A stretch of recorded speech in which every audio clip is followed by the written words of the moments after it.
Hello good morning two of you. तो चलिए, जैसा कि स्क्रीन पर देख पा रहे हैं, आज का वीडियो बहुत ज़्यादा इंपॉर्टेंट होने वाला है।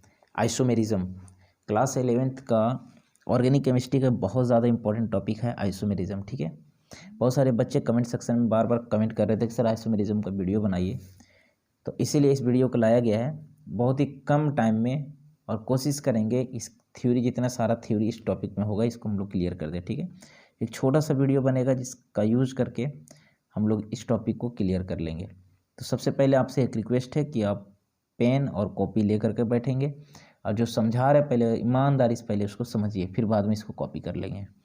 ठीक है, तो जैसा कि आपको दिख रहा है, हम लोग को जो टॉपिक आज स्टार्ट किए हुए हैं वो आइसोमेरिज्म। ठीक, आइसोमेरिज्म का मतलब ही होता है सेम, जिसका मोलिकुलर फार्मूला सेम हो बट स्ट्रक्चरल फार्मूला अलग हो, उसको हम लोग आइसोमर्स कहते हैं। और इसी टाइप की घटना को हम लोग आइसोमेरिज्म कहेंगे। ठीक है, मीन्स अगर मान लेते हैं कि ये देखिए, थोड़ा समझने की कोशिश करेंगे, ये बनता है और ये इसका है ना दूसरा भाई ये संता है, और दोनों जुड़वा भाई है, बट इसका मम्मी पापा एक ही भाई, मतलब दोनों का सेम मोलिकुलर फार्मूला है, दोनों का मम्मी पापा एक ही है, बट है ना, बट दोनों का स्ट्रक्चर थोड़ा सा अलग है। ये गोरा है, थोड़ा सा ये काला है, ये थोड़ा लंबा है तो ये थोड़ा सा नाटा है, बट दोनों का सेम मोलिकुलर फार्मूला है, बट स्ट्रक्चर थोड़ा सा डिफरेंट है। तो स्ट्रक्चर एक और स्ट्रक्चर दो एक दूसरे का आइसोमर्स कहलाएगा, और इसी टाइप के प्रोसेस को हम लोग आइसोमेरिज्म कहते हैं। इसी घटना को हम लोग आइसोमेरिज्म कहते हैं। ठीक है, जैसा कि डेफिनेशन लिखे हुए हैं, same molecular formula but different structural formula होगा, उसको हम लोग आइसोमर्स कहेंगे, और इसी घटना को हम लोग आइसोमेरिज्म कहेंगे। ठीक है, इसका एग्जाम्पल की बात करें तो एक फेमस एग्जाम्पल है जिसका नाम है ग्लूकोज एंड फ्रुक्टोज। यहाँ पे जैसे देखने की कोशिश करेंगे, ग्लूकोज का फार्मूला C6H12O6 होता है, फ्रुक्टोज का फार्मूला C6H12O6 होता है, मतलब दोनों का सेम मोलिकुलर फार्मूला होता है। इसके बावजूद भी इसको ग्लूकोज कहते हैं और इसको फ्रुक्टोज कहते हैं। दोनों का सेम मोलिकुलर फार्मूला होता है, बट दोनों का नाम अलग है। एक का नाम ग्लूकोज और दूसरे का नाम फ्रुक्टोज है। एक का नाम हम लोग एल्डोज भी कहते हैं तो दूसरे को हम लोग कीटोज भी कहते हैं। ऐसा क्यों भाई, जबकि दोनों का मोलिकुलर फार्मूला सेम है? तो ऐसा इसलिए क्योंकि ग्लूकोज और फ्रुक्टोज दोनों एक दूसरे का आइसोमर्स है, जुड़वा भाई है। समझ में आ रहा है? जैसे एग्जाम्पल की बात करें, इसका स्ट्रक्चर की बात करें, देखिए सबसे पहले स्ट्रक्चर देखिए, ये स्ट्रक्चर रहा ग्लूकोज का और ये स्ट्रक्चर रहा फ्रुक्टोज का, ये स्ट्रक्चर रहा फ्रुक्टोज का और ये स्ट्रक्चर रहा आपका ग्लूकोज का। ठीक है, यहाँ पे देखिए तो कितने कार्बन है, तो एक कार्बन, यहाँ पे CH2OH, फिर इधर देखिए तो एक कार्बन, दो कार्बन, तीन कार्बन, चार कार्बन, पांच कार्बन, एक छः कार्बन, कार्बन 6 है। हाइड्रोजन की बात करें तो दो हाइड्रोजन, 3 4 5 6 7 8 9 10 11 और एक 12, हाइड्रोजन 12। ऑक्सीजन की बात करेंगे तो 1 2 3 4 5 6, ऑक्सीजन 6 है, मतलब C6H12O6, कार्बन 6, हाइड्रोजन 12, ऑक्सीजन 6, इसको हम लोग ग्लूकोज कहते हैं। यहाँ पे स्ट्रक्चर की अगर हम बात करें तो यहाँ पे देखिए OH OH H, फिर इधर OH और इधर OH है, इधर OH है तो इधर H, इधर H है तो इधर OH, इधर OH इधर H, इधर OH है तो इधर H, है ना। इसी स्ट्रक्चर को हम लोग ग्लूकोज कहते हैं। ठीक है, ग्लूकोज में क्या देख रहे हैं कि इसमें एक functional group aldehyde group present है, और इसीलिए इसको हम लोग एल्डोज के नाम से भी जानते हैं। किसके नाम से भाई? एल्डोज के नाम से भी जानते हैं। बट कि फ्रुक्टोज में ऐसा नहीं होता। फ्रुक्टोज की अगर हम बात करें तो देखिए यहाँ फ्रुक्टोज में CH2OH है, फिर इधर OH OH H तो है, लेकिन यहाँ पे देखिए कीटोन ग्रुप आ गया, और यहाँ पे जो CH2OH है ऊपर में भी CH2OH है। ये स्ट्रक्चर आप ध्यान रखेंगे, जबकि यहाँ एल्डिहाइड था, लेकिन यहाँ सीनियर फंक्शनल ग्रुप आपका कीटोन आ गया, और इधर है ना, इसी को हम लोग कहते हैं फ्रुक्टोज। ये फ्रुक्टोज का स्ट्रक्चर है। इसमें भी काउंट करिए, कार्बन 1 2 3 4 5 6, कार्बन 6 इसमें भी है ना। और हाइड्रोजन की बात करें तो इसमें भी आप काउंट करेंगे तो 12 होगा, और ऑक्सीजन 6 होगा, मतलब दोनों का सेम मोलिकुलर फार्मूला है बट स्ट्रक्चर दोनों का अलग है। इसीलिए ग्लूकोज और फ्रुक्टोज का सेम मोलिकुलर फार्मूला होते हुए भी स्ट्रक्चर अलग है, और इसीलिए इसको हम लोग आइसोमर्स कहते हैं। ठीक है, क्योंकि इसमें aldehyde group senior functional group present है, इसलिए इसको एल्डोज कहते हैं। इसमें एक senior functional group ketone present है, इसीलिए इसको हम लोग कीटोज के नाम से भी जानते हैं। अब तो क्लियर हो गया होगा। ग्लूकोज और फ्रुक्टोज का सेम मोलिकुलर फार्मूला है बट स्ट्रक्चर अलग है, इसीलिए इसको हम लोग आइसोमर्स कहते हैं। और एक का नाम एल्डोज भी होता है, दूसरे को हम लोग कीटोज भी कहते हैं। मीन्स दोनों एक दूसरे का आइसोमर्स है। समझ आ रहा ना। चलिए अगला हम बात करेंगे, कुछ करेंगे टाइप्स ऑफ आइसोमेरिज्म। यहाँ देखिए दिया हुआ स्ट्रक्चर 1 स्ट्रक्चर 2 एक दूसरे का क्या कहलाएगा, आइसोमर्स कहलाएगा। टाइप्स ऑफ आइसोमेरिज्म की बात करें तो आइसोमेरिज्म जनरली 2 टाइप का होता है। पहला टाइप का नाम होता है स्ट्रक्चरल आइसोमेरिज्म एंड दूसरे टाइप का नाम होता है स्टीरियो आइसोमेरिज्म। स्ट्रक्चरल बहुत सारे टाइप के होते हैं, जिसमें से पहला है चेन, दूसरा है पोजीशन, तीसरा है फंक्शनल, चौथा है ना मेटामेरिज्म, पांचवा है टोटोमेरिज्म, छठा है रिंग चेन आइसोमेरिज्म। इसी टाइप का स्टीरियो 2 टाइप का होता है, एक होता है ज्योमेट्रिकल, दूसरा होता है ऑप्टिकल। फिर से ज्योमेट्रिकल को 2 टाइप में बांटेंगे, सीस एंड ट्रांस। और ये ऑप्टिकल आइसोमेरिज्म 2 टाइप का होता है, पहला ऑप्टिकली एक्टिव एंड दूसरा ऑप्टिकली इनएक्टिव। फिर से बता दूं, आइसोमर्स क्या होता है समझ में आ गया, same molecular formula different structural formula isomers कहलाता है।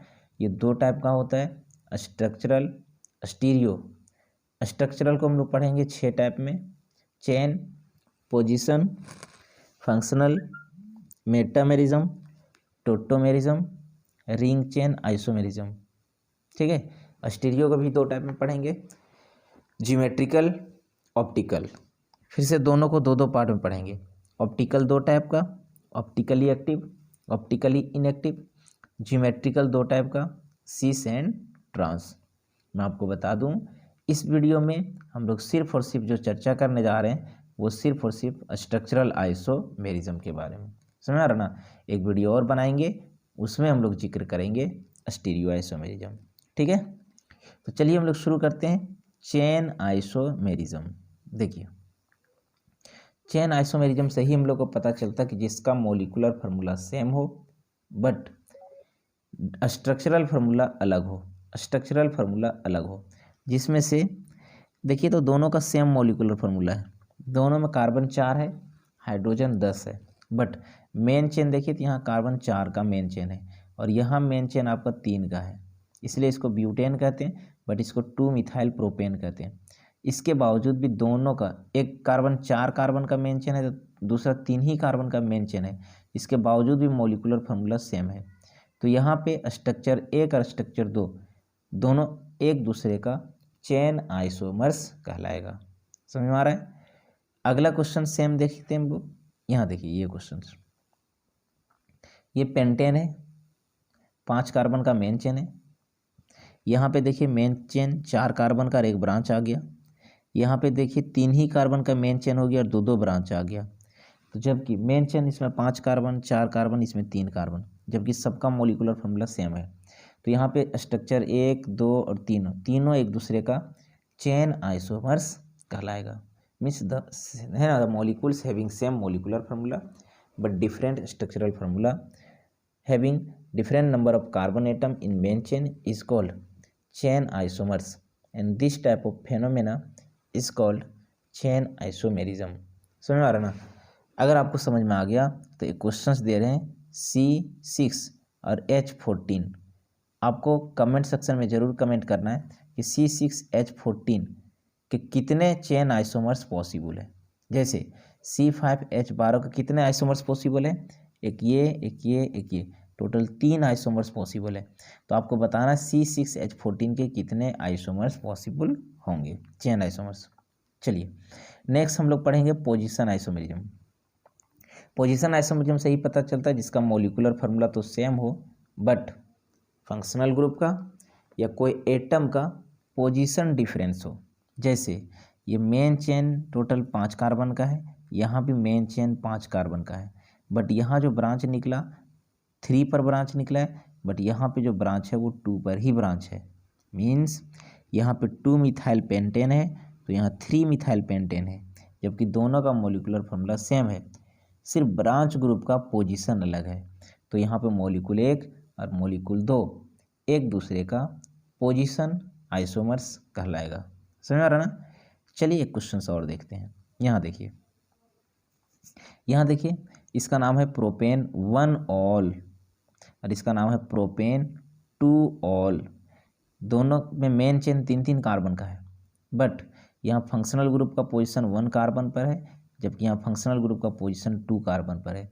दोनों का सेम मॉलिक्यूलर फार्मूला है, बट फंक्शनल ग्रुप का पोजीशन चेंज हो गया, और इसी को हम लोग कहते हैं का पोजीशन आइसोमर्स कहलाएगा, पोजीशन आइसोमर्स कहलाएगा। चलिए नेक्स्ट हम बात करते हैं functional isomers. Functional isomers same similar है, सिंपल है। फंक्शनल से ही पता चलता है कि जिसका मॉलिक्यूलर फार्मूला तो सेम रहेगा भाई, बट दोनों मॉलिक्यूल या 2 से अधिक मॉलिक्यूल में डिफरेंट फंक्शनल ग्रुप रहेगा। सेम मॉलिक्यूलर फार्मूला होते हुए भी एक में अल्कोहल फंक्शनल ग्रुप है तो दूसरे में ईथर फंक्शनल ग्रुप है। एक का नाम इथाइल अल्कोहल है तो दूसरे का नाम डायमिथाइल ईथर है। सेम मॉलिक्यूलर फार्मूला होते हुए भी दोनों में देखिए तो अलग अलग फंक्शनल ग्रुप है, इसीलिए इसी का नाम होता है फंक्शनल आइसोमर्स। दोनों में देखिए कार्बन 2 है और हाइड्रोजन 6 है और एक ऑक्सीजन है, बट दोनों में अलग अलग फंक्शनल ग्रुप है, इसीलिए इसको फंक्शनल आइसोमेरिज्म कहते हैं। चलिए अगला देखें। देखिए नेक्स्ट एक और एग्जांपल, यहाँ देखिए कार्बन 3 हाइड्रोजन 6 एक ऑक्सीजन दोनों में है, बट एक में एल्डिहाइड ग्रुप फंक्शनल ग्रुप है तो दूसरे में कीटोन आ गया। एक का नाम एसीटोन है तो दूसरे का नाम प्रोपेन अल है। सेम मॉलिक्यूलर फार्मूला बट दोनों में अलग अलग फंक्शनल ग्रुप प्रेजेंट है, तो इसी प्रोसेस को हम लोग कहते हैं functional isomers, and this type of phenomena is called functional isomerism. ठीक है, नेक्स्ट बात करें हम लोग मेटामेरिज्म का। इसका मतलब होता है कि same molecular formula but different arrangement of atom और group around divalent functional group. ये क्या होता है भाई? तो डाइवैलेंट फंक्शनल ग्रुप का मतलब होता है कि वैसे फंक्शनल ग्रुप जिसके दोनों साइड से कोई कार्बन ग्रुप या अल्काइल ग्रुप जुड़ सकता है, जैसे कीटोन हो गया, जैसे ईथर हो गया, इसको डाइवैलेंट फंक्शनल ग्रुप कहते हैं। एक होता है मोनोवैलेंट, जिसके एक ही साइड से अल्काइल ग्रुप जुड़ सकता है, जैसे अल्कोहल हो गया, जैसे आपका सल्फोनिक एसिड हो गया। देखिए तो एक ही साइड से जुड़ेगा, समझ में आ रहा ना? तो हम लोग मोनोवैलेंट की बात नहीं कर रहे हैं, हम लोग बात कर रहे हैं डाइवैलेंट फंक्शनल ग्रुप। तो अगर आपका डाइवैलेंट फंक्शनल ग्रुप दिया हो तो उसी में मेटामेरिज्म पॉसिबल है। जैसे देखिए इधर ये डाइवैलेंट फंक्शनल ग्रुप है, इधर एक कार्बन है बट इधर 3 कार्बन है। अब हम लोग क्या किए, ये एक कार्बन को इधर भेज दिए तो इधर हो गया 2 कार्बन, इधर जो 3 था वो इधर भी हो गया 2 कार्बन।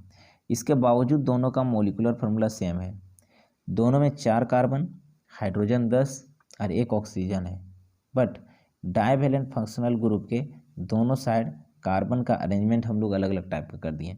इसका नाम मिथॉक्सी प्रोपेन है तो इसका नाम इथॉक्सी इथेन है। इसी प्रोसेस को हम लोग कहते हैं मेटामर्स, और इसी घटना को हम लोग कहेंगे मेटामेरिज्म। जैसे अगला एग्जाम्पल की अगर हम बात करें तो यहाँ देखिए, यहाँ देखिए तो ये कीटोन है, कीटोन के इधर एक कार्बन था जबकि इधर 3 कार्बन था। अब एक कार्बन को इधर भेज दीजिए तो इधर भी 2 कार्बन हो जाएगा और इधर भी 2 कार्बन हो जाएगा, है ना, और बीच में कीटोन रहेगा, जबकि दोनों का मॉलिक्यूलर फार्मूला क्या है? सेम है। इसी को हम लोग कहते हैं आइसोमर्स, वो भी metamers. Same molecular formula but different arrangement होना चाहिए कार्बन एटम का डाइवैलेंट फंक्शनल ग्रुप के, उसको मेटामर्स कहते हैं। समझ में आ रहा ना? एक और हम बात करते हैं टोटोमेरिज्म। एकदम सिंपल सा टॉपिक है, इसके बारे में देखिए। टोटोमेरिज्म का मतलब होता है same molecular formula but one structure जो इनोल होता है वो अनस्टेबल होता है और वो कन्वर्ट हो जाता है किस फॉर्म में? तो कीटो फॉर्म में, स्टेबल होने के लिए, और इसी को हम लोग कहते हैं टोटोमर्स। कैसे देखिएगा, यहाँ देखिए इनऑल इसलिए पढ़ा, कार्बन कार्बन डबल बॉन्ड को इन कहते हैं, और इसी पर एल्कोहल ग्रुप है जिसको हम लोग ऑल कहते हैं, इसलिए इसको इनऑल फॉर्म कहते हैं। ध्यान रखना इस टाइप का मॉलिक्यूल अनस्टेबल होता है। जहाँ पे कार्बन कार्बन डबल बॉन्ड हो और उसी पर वो OH ग्रुप है तो वो अनस्टेबल होता है। स्टेबल होने के लिए ये हाइड्रोजन इसको मिल जाता है और ये जो बॉन्ड है वो एक बॉन्ड इसको दे देता है, जिसके कारण से यहाँ देखिए क्या बना, CH3 रहा, C यहाँ से हाइड्रोजन हट गया और इसको आ गया तो यहाँ बन गया CH3, और ये बॉन्ड जो डबल बॉन्ड था इसमें आ गया, यहाँ पे डबल बॉन्ड बन गया, है ना। और मतलब इनॉल फॉर्म कन्वर्ट हो गया कीटो फॉर्म में, इनॉल फॉर्म कन्वर्ट हो गया कीटो फॉर्म में, और इसी प्रोसेस को हम लोग कहते हैं टोटोमेरिज्म, है ना।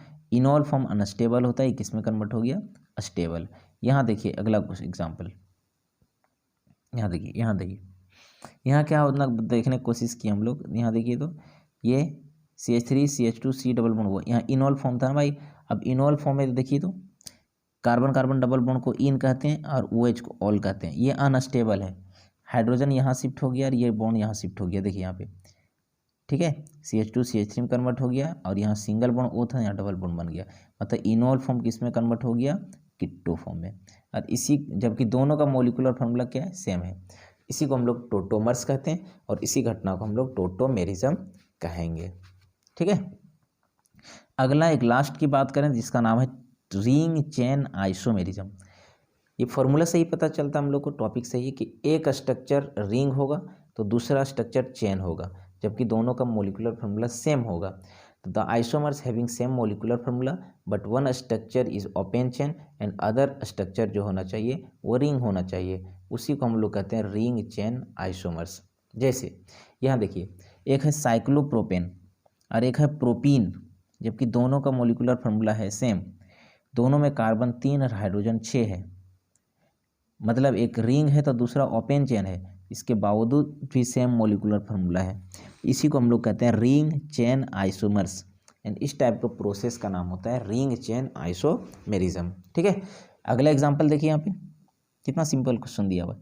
ब्यूटीन, यहाँ देखिए ब्यूटीन और एक साइक्लोब्यूटेन, जबकि दोनों का मॉलिक्यूलर फार्मूला क्या है, सेम है।